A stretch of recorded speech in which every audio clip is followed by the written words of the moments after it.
Hello बच्चों, welcome to Quants Academy powered by Qutrix. आज है डे 55 नवोदय विद्यालय सैनिक स्कूल के प्रीवियस ईयर की जो सीरीज चल रही है उसका डे 55 है आज।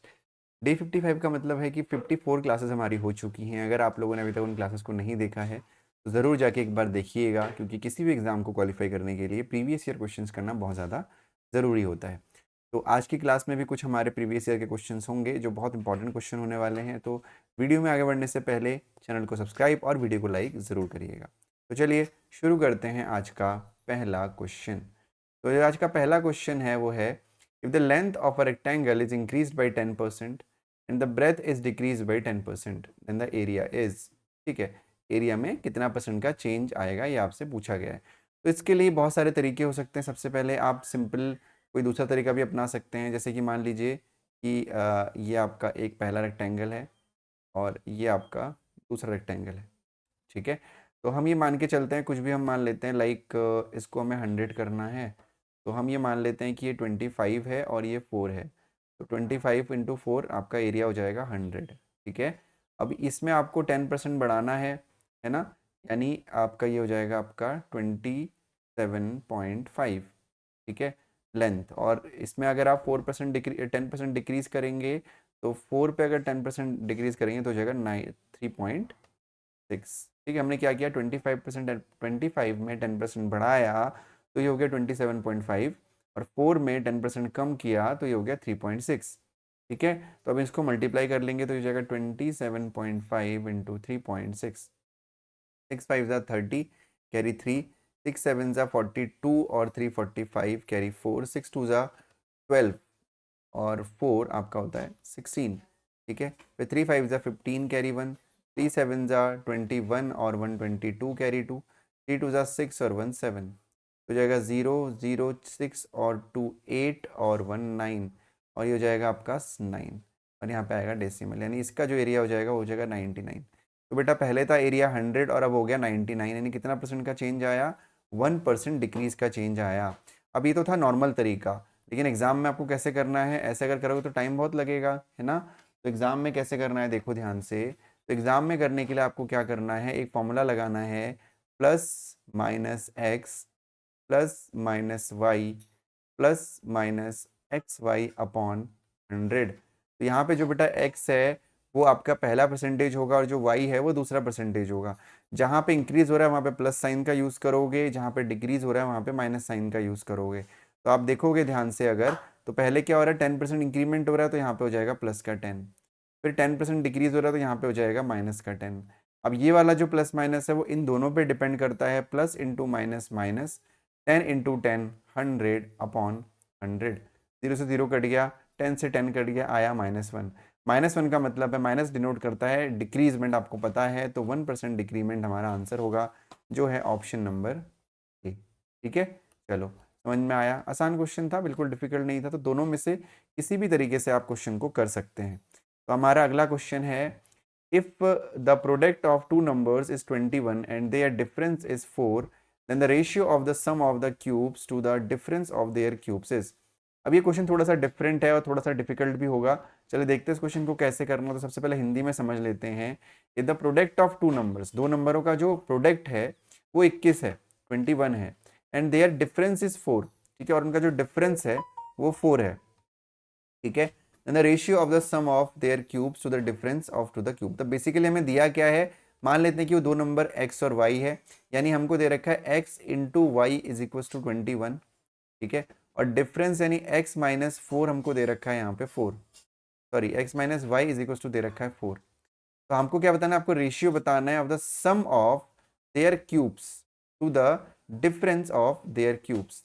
ठीक है, यानी बेसिकली आपको सम ऑफ देयर क्यूब्स यानी x cube plus y cube upon x cube minus y cube, इसकी वैल्यू बतानी है।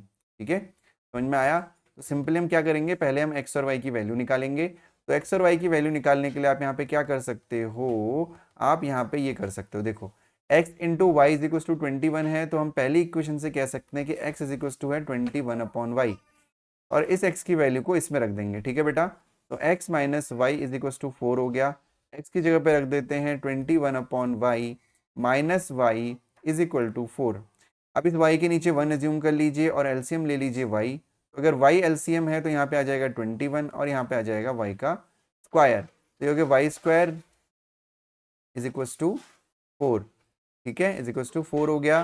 तो अब यहाँ पे हो जाएगा बेटा 21 minus y square is equal to 4y, ठीक है। अब 4y को यहाँ लेके आएंगे या इन दोनों को इधर लेके चले जाओ, तो ये इक्वेशन बनेगी वाई स्क्वायर प्लस ये प्लस की वाई स्क्वायर है ना, तो यहाँ पे ओके ये माइनस का वाई स्क्वायर है, यहाँ जाके प्लस हो जाएगा, तो प्लस का हो गया प्लस का 4y, ठीक है, क्योंकि इधर आ गया, और ये माइनस का 21, ठीक, इज इक्वल टू 0। अब इसको हमें सॉल्व करना पड़ेगा, तो इसको सॉल्व करने के लिए हम क्या करते हैं, इसको सॉल्व करने के लिए हम लोग मिडिल टर्म स्प्लिट का यूज़ करते हैं। तो मिडिल टर्म स्प्लिट कैसे यूज़ करते हैं, तो यहाँ पे आपका हो जाएगा वाई स्क्वायर प्लस, देखो ध्यान से, 4y को हम क्या लिख सकते हैं, हम लिख सकते हैं 7y माइनस 3y लिख सकते हैं, और माइनस का 21 इज इक्वल टू 0 ये लिख सकते हैं ना। तो y कॉमन ले लेंगे तो ये हो जाएगा बेटा y प्लस 7, और माइनस 3 कॉमन ले लेंगे तो ये हो जाएगा y प्लस 7। तो यहाँ पे दो वैल्यू बेटा में y की मिली, एक मिली -7 और एक मिली y की वैल्यू 3, ठीक है। तो y यहाँ पे नेगेटिव y की वैल्यू -7 और y की वैल्यू 3। तो एक बार सबसे पहले हम ट्राई करेंगे कि y की वैल्यू 3 रख के हमारा x कितना आता है, ठीक है। तो y की वैल्यू अगर 3 रखेंगे बेटा, जैसे यहाँ पे आप y की वैल्यू 3 रखोगे तो x की वैल्यू आ जाएगी, एक मिनट, y की वैल्यू अगर 3 रखोगे तो ये हो जाएगा आपका कितना, x into three is equal to 21, यानी x इज इक्वल टू हो जाएगा 7। तो अब y को यहाँ पे पॉजिटिव मान लीजिए, क्योंकि जो आंसर है हमारा वो आपका पॉजिटिव में है, तो y आपका x आपका 7 हो गया, y 3 हो गया, ठीक है, ये आपका नेग्लिजिबल आंसर हो जाएगा। अब हमें क्या बताना है, अब मैं थोड़ी देर के लिए आपके सामने से हट जा रहा हूँ, क्योंकि मुझे जगह चाहिए क्वेश्चन को सॉल्व करने के लिए, ठीक है।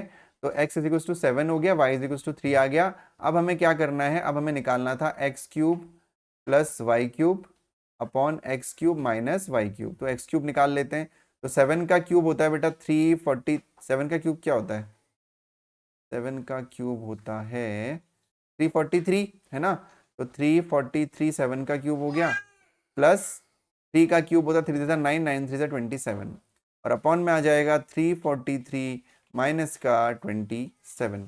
तो इसको हो जाएगा 7 और 3 10, 4 और 2 6 और 1 7, और ये हो जाएगा 370। अपॉन आप करोगे तो 3 7 और 6 13, ठीक है, माइनस करना है ना आपको, 3 में से 2 गया 1, और यहाँ पे बचेगा 316। अब इसको आप 2 से कट कर सकते हो, तो जब इसको आप 2 से कट करोगे तो हो जाएगा 2 1 जा 2, 2 8 जा 16, 2 5 जा 10, और ये हो जाएगा 2 1 जा 2, 2 5 जा 10, 2 8 जा 16, यानी 185 अपॉन 158, यानी आंसर होगा हमारा 185 रेशियो 158, यानी ऑप्शन नंबर सी, ठीक है। क्लियर है इतना, चलो होपफुली आपको ये क्वेश्चन समझ में आया होगा, थोड़ा सा डिफिकल्ट था, अगर किसी को नहीं आया तो कमेंट सेक्शन में बताना, आपको बता देंगे। ये वाली चीज मुझे लगता है कि डाउटफुल होगी, ये मिडिल टर्म स्प्लिट इसको कहते हैं, यहाँ पे समझाना पॉसिबल नहीं है ना, अलग से इसकी क्लास लेनी पड़ेगी, ठीक है। चलो देखते हैं अगला क्वेश्चन। तो अगला क्वेश्चन हमारा क्या कह रहा है हमसे, तो जो अगला क्वेश्चन है हमारा, how many pairs of natural numbers are there so the difference of their square is 60। तो बेटा आपसे पूछा जा रहा है कि ऐसे नेचुरल नंबर के कितने पेयर हैं जिनका natural number are there so the difference of, उनके स्क्वायर का जो डिफरेंस है वो 60 होना चाहिए। तो मान लेते हैं कि स्क्वायर का डिफरेंस 60 होना चाहिए, मान लेते हैं कि जो नंबर है वो x है और y है, दो नंबर है, यानी हमसे क्वेश्चन कह रहा है कि x square minus y square जो है 60 होना चाहिए, ठीक है, x square minus y square जो है 60 होना चाहिए, ठीक। अब बेटा एक फॉर्मूला होता है x square minus y square का, कि x माइनस, एक मिनट, x माइनस वाई और x प्लस वाई, ये भी इज इक्वल टू 60 हो जाएगा, ठीक है ना। अब हमें 60 के फैक्टर करने हैं, है ना, यानी x माइनस वाई और x प्लस वाई की वैल्यू निकालनी है। तो 60 के क्या क्या फैक्टर होते हैं, अगर हम शुरुआत करें 1 से, तो देखो ना 60 के फैक्टर क्या क्या होते हैं, 1 इंटू 60 हो सकता है, 2 इंटू 30 हो सकता है, ठीक है, फिर उसके बाद 3 इंटू 20 हो सकता है, फिर 4 इंटू 15 हो सकता है, फिर 5 इंटू 12 हो सकता है, फिर 6 इंटू 10 हो सकता है, यही तो उसके फैक्टर हो सकते हैं, है ना, ये फैक्टर हो सकते हैं। तो अब हमें देखना है कि ये वाला फैक्टर यहाँ पे वेरीफाई कर रहा है क्या। तो अब अगर हम देखेंगे कि इसमें जो इवन पेयर है, जो इवन वाला पेयर है वो कौन कौन सा है, एक है 230 वाला पेयर है, और एक 6 और 10 वाला पेयर है इवन, बाकी सारे ऑड है। देखो इसमें आपका 1 ऑड नंबर है, ठीक है, 3 ऑड नंबर है, 15 ऑड नंबर है, 5 ऑड नंबर है। तो ये जो ऑड नंबर है ये तो कभी भी सेटिस्फाई नहीं होगा, है ना, हमेशा इवन वाला ही सेटिस्फाई होगा। ठीक है, तो अब हम क्या करेंगे, जो आपका जो ये वाली कंडीशन है ना बेटा, इसमें ऑड कभी भी सेटिस्फाई नहीं होगा। तो हमारे पास दो ऑप्शन है, 2 और 30 का ऑप्शन है और एक 6 और 10 का ऑप्शन है। मतलब बेटा ये this into this is equal to 60 है और 2 इंटू 30 इज इक्वल टू भी 60 है। तो इसका मतलब हम एज्यूम कर सकते हैं कि x minus y is equal to 2 पहली कंडीशन में, और आपका x plus y is equal to 30 assume कर सकते हैं। समझ में आया सबको? इस वाली वैल्यू को उठा के यहाँ रख दिया भाई, this into this is equal to 60 यानी 2 into 30 is equal to this. तो अब इसको कट करेंगे तो y से y कैंसिल हो जाएगा, 2x की वैल्यू आपकी आ जाएगी 32 यानी x की वैल्यू 16 आ जाएगी। तो x की वैल्यू अगर 16 आ गई तो y की जो वैल्यू है वो कितनी होगी, y की वैल्यू को आप यहाँ पे रख देंगे। तो x plus y is equal to 30 है यानी 16 plus y is equal to 30 हो गया, यानी y is equal to 30 minus 16 हो गया, यानी y की वैल्यू 14 आ गई। कितनी आ गई, y की वैल्यू 14 आ गई। इतना समझ में आया? ठीक है, तो एक तो ये बन गया पेयर कि 16 इंटू 14 हमारा 16 और 14 हो गया। ठीक है, यही तो पूछा, how many pairs of natural number are there so that the difference of their squares is 60। अब आप 16 स्क्वायर माइनस 14 स्क्वायर करोगे तो आपका 60 आ जाएगा। ठीक है, अब दूसरी कंडीशन क्या थी, 6 और 10 वाली, यानी दूसरी कंडीशन में x minus y is equal to 6 हो गया और x plus y is equal to 10 हो गया। y से y कैंसिल हो गया, x की वैल्यू हो गई आपकी 16 यानी x की वैल्यू आ गई 2x की वैल्यू 16 यानी x की वैल्यू आ गई आपकी कितनी 8। तो अगर x की वैल्यू 8 है तो y की वैल्यू कितनी होगी 2 हो जाएगी। कैसे निकाला, x की वैल्यू किसमें रख दिया 2 आ गया। ठीक है, तो अब इसको भी वेरीफाई कर लो, 8 8 देखो 64 होता है माइनस 2 का स्क्वायर 4 होता है ना, 64 माइनस 4 कितना 60 होता है। तो इन दोनों में वेरीफाई हो जाएगा। अब अगर आपको ये चीज समझ में नहीं आई तो सारे फैक्टर में आप ट्राई करके देख लेना, इवन में ही आएगा, ऑड में कभी भी ये रूल सेटिस्फाई नहीं करेगा। ठीक है जी, चलो बढ़ते हैं अगले क्वेश्चन की तरफ। अगला क्वेश्चन हमारा है, अरे मैं गायब हूं क्या, ओके ओके सॉरी बेटा, देखा नहीं मैंने, चलो मैं देखो वापस आ गया। तो क्वेश्चन है हमारा, if AA is a 4 digit number and also a perfect square then value of a plus b is. तो एक नंबर है बेटा AA है ना, यानी यहाँ पे सेम नंबर और यहाँ पे भी सेम नंबर, तो ये किसी एक नंबर का स्क्वायर भी है। ठीक है, एक परफेक्ट स्क्वायर है, तो हमें a प्लस बी की वैल्यू निकालनी है, यानी उससे पहले हमको a और b की वैल्यू निकालनी है। अब अगर ऐसा कोई नंबर है जो AA है तो इसका मतलब ये नंबर क्या होगा, 11 का मल्टीपल होगा, ये नंबर 11 से डिवाइड हो जाएगा। भाई सिंपल सी बात है ना, यहाँ पे दो नंबर एक साथ एक जैसे, यहाँ पे दो नंबर एक जैसे, तो 11 से डिवाइड हो जाएगा। यानी जो हमारा जिस नंबर का ये स्क्वायर है, जिस नंबर का ये स्क्वायर होगा वो या तो 11 के जितने मल्टीपल है उसमें से किसी का भी हो सकता है। अगर ये 11 से डिवाइड हो रहा है तो यानी ये 22 का स्क्वायर हो सकता है, ये 33 का स्क्वायर हो सकता है, ये 44 का स्क्वायर हो सकता है, ये 55 का स्क्वायर हो सकता है, ये 66 का स्क्वायर हो सकता है, ये 77 का स्क्वायर हो सकता है, ये 88 का स्क्वायर हो सकता है। तो अब हमें एक एक स्क्वायर करके चेक करना पड़ेगा। ठीक है, तो देखो 22 का स्क्वायर जैसे हमें पता है कितना होता है 484 होता है, तो ये तो हो नहीं सकता। अब हमें ये भी देखना है कि कितने ऐसे नंबर हैं जिनका स्क्वायर 4 डिजिट का है। तो अगर आप देखोगे जैसे 77 है, जैसे मुझे पता है यहाँ पे, तो 77 का अगर आप स्क्वायर करोगे तो 7 7 जा 49 कैरी 4, 7 7 जा 49 और 4 53 हो गया यहाँ पे, और यहाँ पे भी आ गया 539, तो ये आ गया 9 9 10 11 12 कैरी 1, 5 3 8 और 1 9 और ये आ गया 5। अब देखो 5929 आया 79 का स्क्वायर, इसका मतलब इसमें तो वेरीफाई कर नहीं रहा है, तो यानी 77 हमारा आंसर नहीं होगा। तो ऐसे करके एक एक आपको चेक करना है। ठीक है, जैसे 88 है तो 88 का स्क्वायर कितना होता है, 88 इंटू 88 करके देख लिया हमने, 8 8 जा 64 कैरी 6, 8 8 जा 64 और 6 आपका हो जाएगा 70, तो यहाँ पे भी आ जाएगा 704। तो देखो ये वेरीफाई हो गया 4477, यानी जो AA है वो है 7744। ठीक है, 7744 हो गया। तो यानी a की वैल्यू बेटा 7 हो गई, b की वैल्यू बेटा 4 हो गई, तो आपको a प्लस बी की वैल्यू निकालनी है, यानी आपको 7 प्लस 4 निकालना था, आपका आंसर हो जाएगा 11, that is option number B. आसान था ना? तो ये जो छोटी छोटी तरीके हैं ना ये आपको सीखने हैं। ठीक है, चलो बढ़ते हैं अगले क्वेश्चन की तरफ। तो जो हमारा अगला क्वेश्चन है हमारा वो क्या कह रहा है हमसे, if the sum of 3 consecutive odd numbers is a perfect square between 200 and 400 then the root of the this sum is।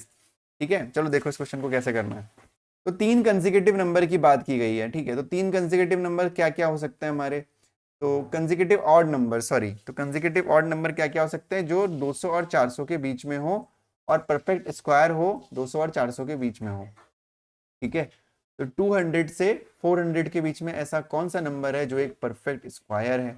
अब हमें सबसे पहले देखना पड़ेगा कि 200 से लेके 400 के बीच में ऐसा नंबर जो एक परफेक्ट स्क्वायर भी हो और तीन चीजों का क्या हो, कंसेक्यूटिव ऑड नंबर भी हो। तो इसके लिए हम क्या करते हैं, तीन कंसेक्यूटिव ऑड नंबर्स ले लेते हैं, पहले एज्यूम कर लेते हैं। तो मान लेते हैं कि जो पहला कंसेक्यूटिव ऑड नंबर है वो x-2 है, ठीक है। तो दूसरा क्या होगा, x होगा। तीसरा क्या होगा, x+2 होगा। ये समझ में आया कैसे, जैसे x-2, मान लो कि x आपका 4 है, तो 4 - 2 कितना हो गया, 2 हो गया। 4+2 कितना हो गया, अच्छा ऑड नंबर है ना, ऑड मानना है ना हमको। तो मान लो x जो क्या है वो 5 है, तो 5 - 2 3 हो गया और 5+2 7 हो गया। तो सारे ऑड नंबर के कंसेक्यूटिव ऑड नंबर हो गए। तो इन सबका सम, इन सबको जोड़ दिया, तो इन सबका सम 200 से बड़ा होगा और 400 से छोटा होगा, ठीक है। 400 से छोटा होगा, 200 से बड़ा होगा, 400 से छोटा होगा। तो इसको सॉल्व करते हैं तो ये हो जाएगा x+x+x कितना हो जाएगा, 3x हो जाएगा ना। तो ये 3x हो गया और देखो 2 से 2 कट गया। तो यानी ऐसा नंबर 200 से बड़ा होगा और 400 से बड़ा होगा और जो एक परफेक्ट स्क्वायर भी होगा वो 3 का मल्टीपल होना चाहिए, है ना, 3 का मल्टीपल होना चाहिए। तो अब 200 से लेके 400 के बीच में ऐसे कितने नंबर हैं जो एक परफेक्ट स्क्वायर भी हैं और 3 के मल्टीपल भी हैं। तो 200 से हम करते हैं सबसे पहले 13 का 19, 14 का 196 होता है, 15 का 225 होता है, 16 का 256 होता है, 17 का 289 होता है और 18 का 324 होता है, 19 का 361 होता है, 20 का 400 होता है। तो 400 तो हमको लेना ही नहीं है। तो ये नंबर ऐसे हैं जो आपके 200 से लेके 400 के बीच आते हैं, 225, 256, 289, 324, 361, 1 2 3 4 5। अब इसमें 3 का मल्टीपल कौन है, तो सबसे पहला मल्टीपल तो 3 का ये है, 225। कैसे निकाला, 5 और 2 7 और 2 9। तो इसका जो सम है वो 3 से डिवाइड हो रहा है, तो ये भी 3 से डिवाइड होगा। 6 5 11 12 13 नहीं हो रहा है, 9 8 17 18 19 नहीं हो रहा है, 4 3 7 8, 4 3 7 324 है ना ये, तो 4 और 3 7 8 9, ये भी आपका 3 का मल्टीपल है। फिर आपका 361 नहीं 18, हाँ ठीक है। तो 361, तो 361 क्या है, 6 3 और 1 10, ये भी आपका 3 का मल्टीपल नहीं है। तो आपसे पूछा गया है कि ऑड नंबर है, ये तो आपका होगा, चलो तो 225 है, तो 225 आपका नंबर हो गया। 225 किसका स्क्वायर होता है, then the root of the sum is, तो उस सम का रूट क्या होगा आपका, 225 किसका स्क्वायर होता है, 15 का, ठीक है। तो सबसे छोटा वाला नंबर आपको लेना है, आपका आंसर हो जाएगा ऑप्शन नंबर, ठीक है। क्लियर है इतना, चलो जी आज की क्लास में इतना ही। मिलूंगा फिर मैं आपसे कल एक और अगली क्लास में, तब तक के लिए अपना ध्यान रखिए, पढ़ाई करते रहिए, bye bye and take care.